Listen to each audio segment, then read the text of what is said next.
সরস্বতী পুজো বসন্ত পঞ্চমীতে হয়।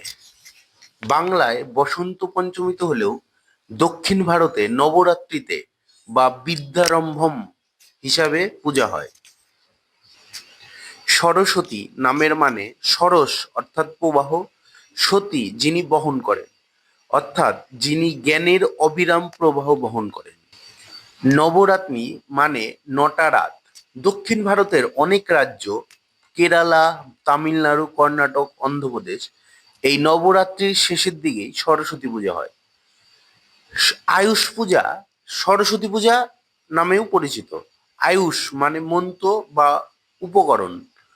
এই দিনে মানুষ তার নিজের কাছের জিনিস পূজা করেন। ছাত্ররা বই কলম, শিল্পীরা বাদ্যযন্ত্র, কারিগরিরা হাতুড়ি যন্ত্র, ড্রাইভাররা গাড়ি।